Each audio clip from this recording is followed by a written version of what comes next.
When did you last touch a rock? On a vacation, in a garden, or on your last trek?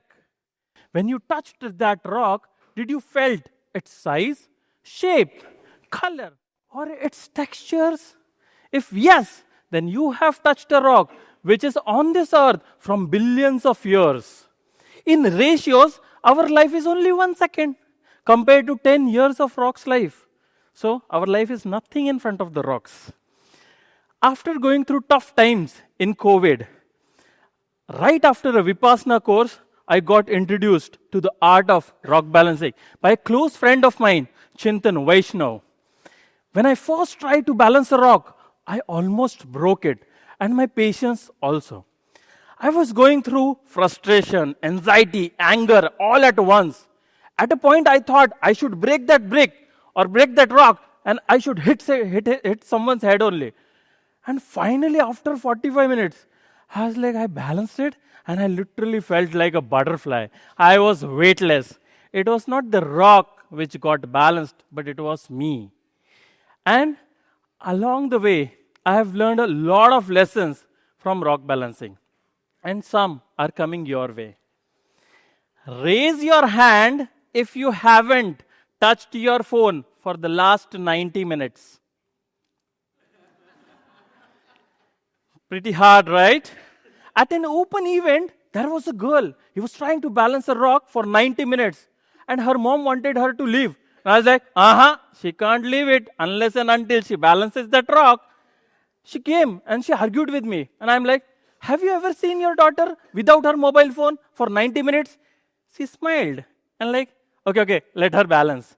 Balancing is like meditation for restless mind. It pulls you away from the screen and puts you in that moment.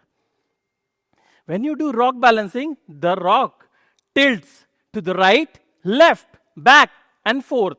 And in that small movement, the rock is trying to communicate with you. It shows you how it is going to get balanced. So, you are really balancing the rock. The rock is letting you know how he is going to get balance. Now, I want you guys to just close your eyes for 10 seconds. Close your eyes for 10 seconds.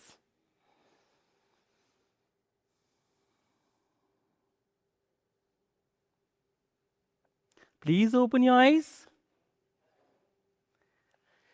Notice how many thoughts appeared in your mind. 1, 2, or maybe 4. But when you are doing rock balancing, this doesn't happen. You're not in your past, not in your future, but you're fully present.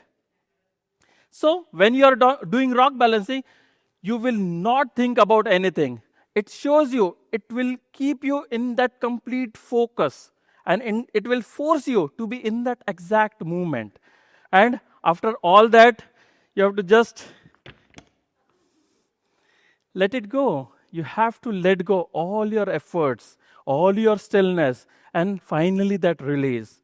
You reflect your nature, the art in which you do. Okay? So, it's a lesson that everything in your life is just temporary.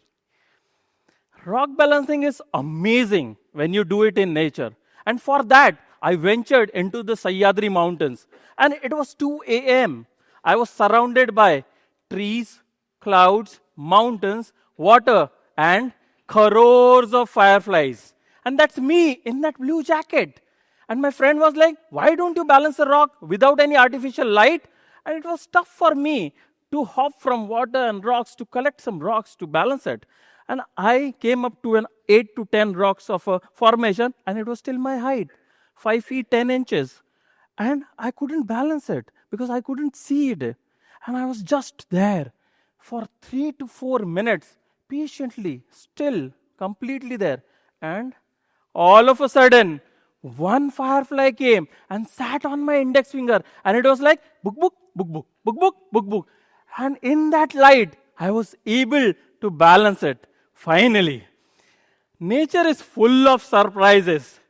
Not only rock balancing, but I have expanded the horizon from balancing a bike, balancing a spoon, balancing a chair, balancing liquid in a glass also. So now you guys know more about rock balancing, I feel that you would love to do rock balancing also. I have an homework for you guys. See, take a brick which has 8 corners.